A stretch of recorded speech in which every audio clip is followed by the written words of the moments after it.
Hi పిల్లలు! మన అనగనగా కథల్లో ఇవాల్టి కథ. పిల్లుల గొడవ, కోతికి విందు. అనగనగా 2 పిల్లులు ఒక రొట్టె ముక్క కోసం గట్టిగా దెబ్బలాడుకుంటున్నాయి. నాదంటే నాదని హోరాహోరీగా గొడవ పడుతున్నాయి. ఆ పిల్లులను ఓ కోతి చూసింది.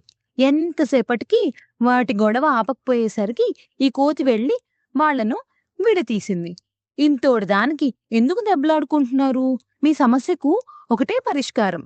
ఈ రొట్టె ముక్కను మీరు చెరసగం పంచుకోండి. కావాలంటే మీ ఇద్దరికీ సమానంగా నేను పంచి పెడతాను అని చెప్పింది. కోతి మాట ఆ పిల్లులకు నచ్చింది. ఆ రొట్టె ముక్కను కోతికి అందజేశారు. అప్పుడా కోతి ఆ ముక్కను 2 భాగాలుగా చేసింది. అయ్యో! ఒక భాగం పెద్దగా ఉందే అని కోతి ఆ భాగాన్ని కొంచెం కొరికేసింది. అరెరే!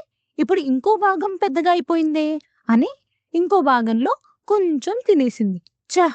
ఇప్పుడు మొదటి భాగం మళ్ళీ పెద్దగా అయిపోయిందే అని దాంట్లో ఇంకొంచెం తినేసింది. ఇలా కొంచెం కొంచెం చేసి మొత్తం రొట్టె ముక్కను తినేసి తుర్రున చెట్టెక్కేసింది. పిల్లులు 2 నోట్లో వేలేసుకుని చూస్తూ ఉండిపోయాయి. పాపం ఆ పిల్లులు నిరాశగా వాటి దారినవి వెళ్ళిపోయాయి. అందుకే పిల్లలు, పెద్దలు మనకెప్పుడూ చెప్తూ ఉంటారు. ఇద్దరి మధ్య గొడవైనప్పుడు లాభం ఎప్పుడూ మూడో వాడికే చెందుతుందని. ఇది ఈ కథ యొక్క నీతి. ఇంతటితో కథ కంచికి, మనం నిద్దట్లోకి. థాంక్స్ పిల్లలు. మళ్ళీ కలుద్దాం. బాయ్.